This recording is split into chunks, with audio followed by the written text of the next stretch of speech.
শেষ জামানায় মদিনা, এই যে আমাদের মদিনা, এর গুরুত্বটা কমে যাবে। এটা আবু দাউদে আছে হাদিসটা। মদিনার গুরুত্ব কমে যাবে, মানুষ মদিনাকে অতটা মূল্যায়ন করবে না। মানে মদিনা থেকে বিশ্বের সবকিছু নিয়ন্ত্রণ করা হবে না। তখন জেরুজালেমের গুরুত্ব বেড়ে যাবে। ওই ইসরায়েল যেটা দখল করে রাখছে ফিলিস্তিনে, ওর গুরুত্ব পৃথিবীতে বেড়ে যাবে। দেখবেন আজকের বিশ্বের সবকিছু ওইখান থেকে নিয়ন্ত্রিত হয়। মিডিয়া বলেন, প্রযুক্তি বলেন, রাজনীতি, অর্থনীতি, সবকিছু ওইখান থেকে। সারা বিশ্বের মূল জায়গাটা এখন জেরুজালেম। নবীজি বলেছেন যখন এই অবস্থা হবে তখনই মালহামা শুরু হবে। সাহাবীরা বললেন মালহামা কি জিনিস? নবীজি বললেন এমন যুদ্ধ যে যুদ্ধে 100 জনের মধ্যে 99টা মানুষ মারা যাবে।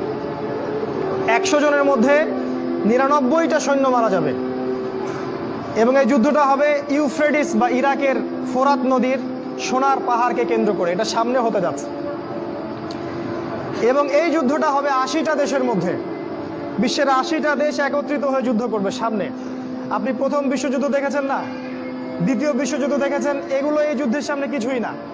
এটা হবে পারমাণবিক যুদ্ধ, সামনে হতে যাচ্ছে। এবং প্রত্যেক দেশ 12,000 করে সৈন্য পাঠাবে এই যুদ্ধে। এরা সবাই মিলে যখন এই যুদ্ধে অংশ নিবে তখন এরা মুসলিমদের উপর ব্যাপক নির্যাতন চালাবে। সামনে হতে যাচ্ছে এটা। আগামী 5, 10, 15 বছরের মধ্যে আল্লাহ ভালো জানেন।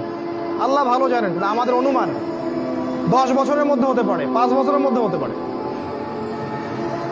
নবীজি বলেছেন এই সময়, এই যুদ্ধের শেষের দিকে আল্লাহ পাক মুসলিমদের ত্রাণকর্তা হিসেবে একজনকে পাঠাবেন, যার নাম হবে ইমামুল মাহদি, যিনি মদিনা থেকে আসবেন। মক্কায় তার সাথে মুসলিমরা বায়াত করবে এবং তিনি মুসলিমদেরকে নেতৃত্ব দিবেন। এবং এই যুদ্ধের শেষের দিকে মুসলিমরা বিজয় লাভ করবে এবং মুসলিমরা কনস্ট্যান্টিনোপল জয় করবে এবং ওই জেরুজালেম তারা আবারও জয় করবে, যেটা ইসরায়েল দখল করে রাখছে। এবং সেই জেরুজালেম থেকে ইসলামী খেলাফত আবারও প্রতিষ্ঠিত হবে। নবীজি বলেছেন একটা কাঁচা বাড়ি, একটা পাকা বাড়ি বাদ থাকবে না যেখানে ইসলামের কালিমা চলে যাবে না। পৃথিবীর জনসংখ্যা কমে আসবে। এখন 800 কোটি দেখছেন, সামনে হয়ে যাবে দেখবেন 200 কোটি, 100 কোটি। 1 ভাগ মানুষ মহামারীতে মারা যাবে, হাদিসে এসেছে। 1 ভাগ মানুষ দুর্ভিক্ষে মারা যাবে, আর 1 ভাগ মানুষ এই মালহামায় মারা যাবে। অল্প কিছু মানুষ বেঁচে থাকবে। মুহূর্তে একটা দেশ ধ্বংস হয়ে যাবে যখন পারমাণবিক যুদ্ধ শুরু হবে। আমরা তো এখনো স্বপ্ন দেখছি 2050, 60, 3000 বছরে, তাই না? দেখেন সামনে কি হয়, অপেক্ষা করতে থাকেন। এরপর খেলাফা কায়েম হবে এবং এই খেলাফতটাকে প্রতিবন্ধকতা সৃষ্টি করবে ইহুদিরা।